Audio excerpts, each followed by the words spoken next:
जय गुरु जी। शुक्राना गुरु जी। आप सभी साथ संगत जी को जय गुरु जी। गुरु जी आप सभी पर मेहर बनाए रखें। सर्वदा भला सर्वदा भला। संगत जी मैं स्वस्थ हूँ, आशा करती हूँ कि आप भी स्वस्थ और मस्त होंगे। संगत जी जैसे कि आजकल माँ के नवरात्रे चल रहे हैं और हर घर में माँ विराजित हैं और नवरात्रों के समय में श्री दुर्गा सप्तशती का पाठ करना बहुत उत्तम माना जाता है। तो आज चलिए आज से हम श्री दुर्गा सप्तशती के पाठों का आरंभ करते हैं। श्री दुर्गा देवी के 108 नाम इस प्रकार है संगत जी।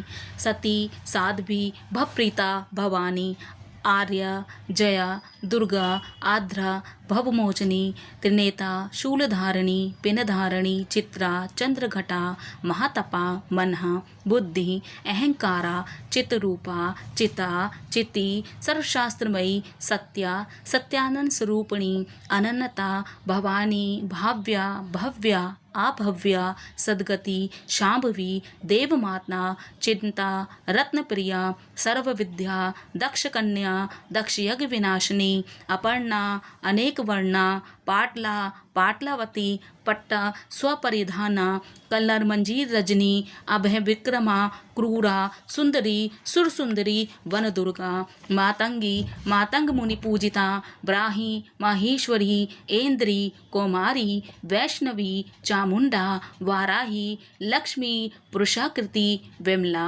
उत्कर्षणी, ज्ञाना, क्रिया, बहुला, बहुल प्रेमी, नित्या, बुद्धिदा, बहुल प्रेमा, सर्ववाहन वाहना, निशुंभ शुंभ हननी, महिषासुर मंदनी, मटु कैदव हंतिनी, चंडमुंड विनाशनी, सर्व असुर विनाशनी, सर्वदानव घातनी, सत्या, सर्वशास्त्र धारिणी, अनेक शस्त्र हस्ता, अनेक शस्त्र धारिणी, कुमारी, एक कन्या, कैशोरी, युवती, यति, प्रौढ़ा, अगोड़ा, वृद्ध माता, बलप्रदा, महोदरी, कुमुक्तकेशी, घोर रूपा, महाबला, अग्निज्वाला, रौद्रमुखी, कालरात्रि, तपस्विनी, नारायणी, भद्रकाली, विष्णुमाया, जलोदरी, शिवदूती, कराली, अनंतता, परमेश्वरी, कात्यायनी, सावित्री, प्रत्यक्षता, ब्रह्मवादिनी, सर्वशास्त्रमयी। ये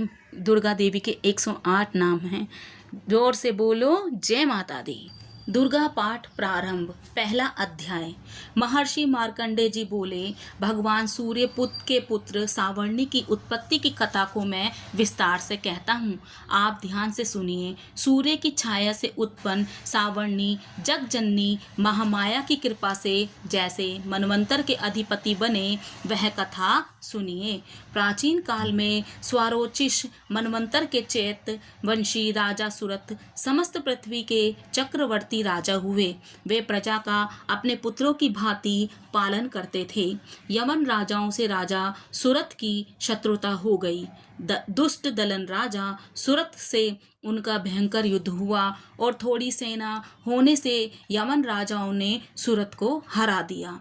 तदंतर राजा अपने नगर में आराज्य करने लगा, तो भी अन्य शत्रु राजाओं ने राजा सुरथ पर चढ़ाई कर दी और नगर में भी दुराचारी मंत्रियों ने राजा का कोष, सैन्य तथा समस्त वस्तुएं छीन ली।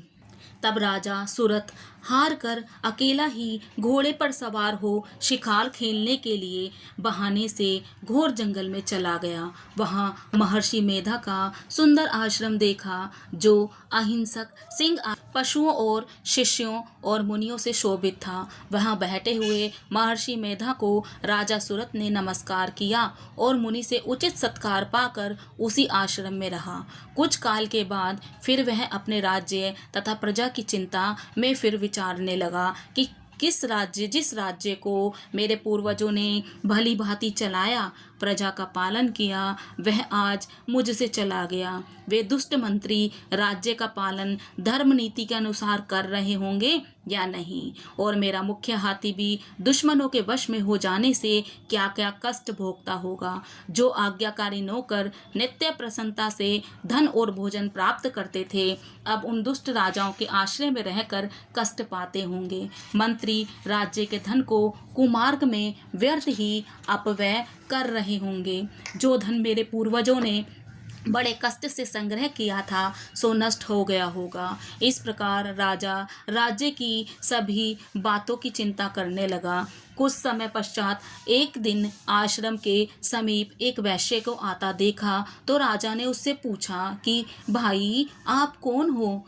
तुम कौन हो और यहाँ क्या करने आए हो? तुम्हारा मुख शोक युक्त क्यों दिखाई देता है? इस प्रकार राजा सूरत की बातों को सुनकर उस समाधि नाम के वैश्य ने राजा सूरत से कहा कि हे राजन, मैं समाधि नाम का एक वैश्य हूँ। मेरा जन्म धनवान कुल में हुआ। मेरे दुष्ट स्त्री पुत्र आदि ने मुझे धन के लोभ से घर से बाहर निकाल दिया है। मेरा धन छीन लिया और मैं धन स्त्री पुत्र से रहित हूँ। अब मैं अकेला दुखी होकर इस वन में आया हूँ। मुझे अपनी स्त्री बंधुओं का कुछ भी पता नहीं।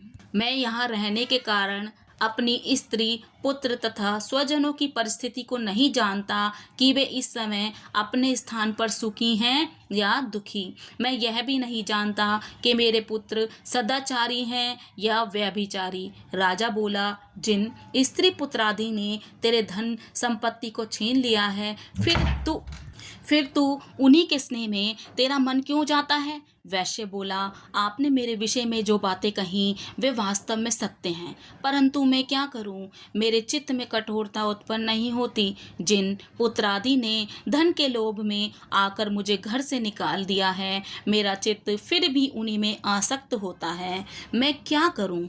इन स्वजनों के निर्मोही होने पर भी मेरे मन में उनके प्रति प्रेम है। मार्कंडे ऋषि बोले, हे साधु द्विज श्रेष्ठ। तत्पश्चात राजा सूरत और समाधि वैश्य दोनों मिलकर मेधा मुनि के समीप गए और प्रणाम करके मेधा ऋषि से कथा प्रसंग करने लगे। राजा बोला, हे भगवान, मैं आपसे एक बात पूछना चाहता हूँ। आप कृपया करके मुझे बताइए। महाराज, मेरा मन वश में नहीं है। मुझे बहुत दुख है। गए हुए राज्य तथा मेरे स्त्री पुत्र बांधवों की ममता मुझे अभी तक बनी हुई है। हे श्रेष्ठ मुनि, यह जानते हुए भी कि मेरा उनसे स्नेह अज्ञानियों की भांति विशेष बढ़ता जाता है और इस समाधि वैश्य को इसके पुत्र स्त्री ने त्याग दिया है तथा इसे घर से बाहर निकाल दिया है, यह भी उनमें अत्यंत आसक्त रहता है। इसी तरह हम दोनों बहुत दुखी हैं। हे महाभाग, उनके दोषों को जानते हुए भी हम दोनों का हृदय उनके प्रति आसक्त रहता है। इतना ज्ञान होते हुए भी ऐसी ममता क्यों है? हम दोनों को अज्ञानियों की भांति मूढ़ता क्यों उत्पन्न हो रही है? महर्षि मेधा ने कहा, समस्त जंतुओं को जानने योग्य ज्ञान होता है। हे महाभाग, सभी प्राणी पृथक पृथक होते हैं। कोई दिन में नहीं देखते तो कोई रात में नहीं देखते और कोई दिन और रात समय समान दृष्टि से नहीं देखते। पुरुष ज्ञान युक्त है, यह सत्य है, इसमें संदेह नहीं। केवल उसमें ही नहीं, सभी पशु पक्षी मृगादि में भी मनुष्य की भांति ज्ञान होता है। यह स्थूल ज्ञान होता है। जैसे मनुष्यों में आहार आदि की इच्छा उत्पन्न होती है, वैसे ही पशु पक्षी आदि में आहार विहार निद्रा मैथुन आदि की इच्छा उत्पन्न होती है। ज्ञान होने पर भी पक्षियों की भांति, भूखे होने पर भी ममतावश अपने बच्चों को चोंच में स्नेह से चुग्गा देकर प्रसन्न होते हैं। हे राजन, मनुष्य भी अपने पुत्र पोत्रों से इसी भांति बर्ताव करते हैं। वह पालन पोषण इस इच्छा से कि जब हमारी वृद्धावस्था आवेगी तब हमारा पालन पोषण वे करेंगे। क्या यह तुम नहीं देखते कि पुत्र आदि उनका भरण पोषण ना भी करें तो माता पिता तो करते ही हैं, क्योंकि विश्व की स्थिति को रखने वाली महामाया के प्रभाव से वह मोह के गड्ढे में डाल दिए गए हैं। इसमें कोई आश्चर्य नहीं है, क्योंकि यह भगवान विष्णु की योग निंद्रा है जिससे संसार मोहित हो जाता है। यही भगवान की महामाया है। वह भगवती देवी बड़े बड़े ज्ञानियों के चित्त को जबरदस्ती खींचकर मोह में डाल देती है। इस देवी ने ही चराचर विश्व को उत्पन्न किया है और यही देवी प्रसन्न होकर भक्तों को वरदान देती है जिससे मुक्ति मिलती है, और वही मुक्ति की परम हेतु और सनातनी ब्रह्म ज्ञान स्वरूपा विद्या है। राजा बोला, हे राजन, आप जिसे महामाया कहते हैं वह कौन सी देवी है? वह देवी कैसे उत्पन्न हुई और उसका क्या कार्य है? उसका स्वभाव, स्वरूप, उत्पत्ति आदि के विषय में सुनना चाहता हूँ। सो आप सभी वृतांत मुझसे सुनाइए। ऋषि ने कहा, वह देवी नित्य है और सब जगह चराचर में व्याप्त है तथा उसकी उत्पत्ति अनेक प्रकार से है और उस कथा को तुम मुझसे सुनो। यह भगवती देवताओं की कार्य सिद्धि को उत्पन्न करने के लिए हुई है और आजन्मा अउत्पन्ना कहलाती है। जब भगवान विष्णु संपूर्ण विश्व को त्याग कर अंत में जल ही जल करे योग निद्रा में शेष शैया पर शयन कर रहे थे, उस समय विख्यात मधुकैटभ नाम के 2 घोर असुर भगवान विष्णु के कान के मैल से पैदा होकर ब्रह्मा जी को मारने को तैयार हुए। ब्रह्मा जी ने विष्णु भगवान के नाभि कमल पर स्थित थे। उन दोनों भयंकर असुरों को मारने आते देखकर भगवान विष्णु को सोया हुआ देखकर ब्रह्मा जी योग निद्रा की प्रसन्नार्थ एकाग्र मन से स्तुति करने लगे कि जिससे भगवान विष्णु के नेत्रों से भगवती योग माया अपना प्रभाव हटा ले और भगवान जाग पड़े। वह योग माया विश्वेश्वरी, जगत माता, स्थिति संहार करने वाली भगवान विष्णु की अतुल तेज वाली निद्रा स्वरूपा अनुपम शक्ति है। ब्रह्मा जी बोले, हे महामाए, तुम स्वाहा, देवियों को पालने वाली हो। तुम ही स्वधा पितरेश्वरी को का पोषण करने वाली हो। तुम ही वशटंकार स्वर इंद्र को यज्ञ का हिस्सा पहुंचाने वाली हो। अमृत भी तुम ही हो, अक्षरों में स्वर भी तुम ही हो तथा नित्य आदि मात्रा व्यंजन भी तुम ही हो। हे देवी, तुम ही संध्या, सावित्री और संसार की जननी हो। और हे मातेश्वरी, विश्व को उत्पन्न, पालन और संहार करने वाली आप ही हो। आप ही महाविद्या, महामाया, महामेधा, महास्मृति और महामोहा हो। महादेवी, महासुरी हो। आप ही समस्त चराचर के तीनों गुणी सत्व, रज, तम को उत्पन्न करने वाली प्रकृति हो। आप ही काल रात्रि, प्रलय स्वरूप महारात्रि तथा दारुण मोहरात्रि हो। आप खड़ग, शूल, घोर गदा, चक्र, शंख, धनुष, बाण, शुशुंभी, परधि आदि अस्त्र शस्त्रों को धारण करने वाली हो। हे देवी, आप ही सौम्यता हो तथा संसार में आप ही अति सुंदर हो।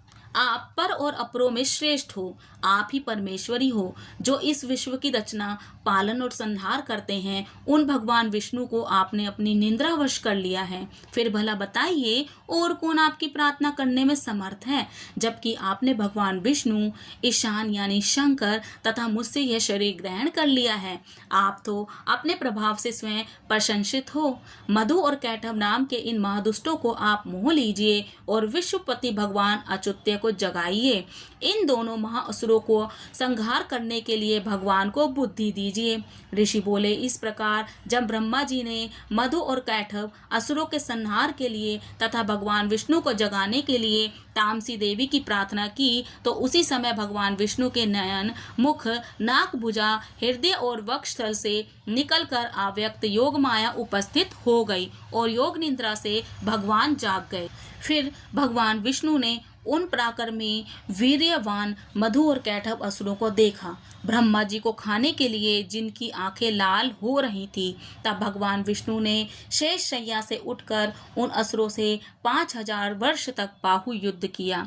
अति बलशाली महाउन्मत्त दोनों असुरों को महामाया ने मोहित कर रखा था। अतः दुष्टों ने भगवान से कहा, आप हमसे वरदान मांगो। भगवान ने कहा, यदि तुम मुझ पर प्रसन्न हो तो मेरे हाथ से तुम्हारी मृत्यु हो, और मैं केवल यही वर चाहता हूँ। ऋषि ने कहा, इस भांति जब भगवान ने उनसे यह वरदान ले लिया तो भगवान से वह कहने लगे कि हमें सर्वत्र जल ही जल दिखाई देता है, इसलिए हे भगवान, हमारा वध उस स्थान पर कीजिए जहाँ पृथ्वी पर पानी ना हो।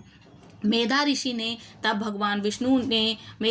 कहा, तब भगवान विष्णु ने शंकर, चक्र, गदा धारण किए और उनसे तथास्तु कह दोनों के सर अपनी जांघों पर रखकर चक्र से काट दिए। इस प्रकार यह महामाया देवी श्री ब्रह्मा जी की प्रार्थना करने से स्वयं उत्पन्न हुई है। हे राजन, मैं अब इसके प्रभाव को बताता हूँ, अब ध्यान से सुनिए। इति प्रथम अध्याय समाप्त। संगत जी, आज मैं अपनी वाणी को यहीं विराम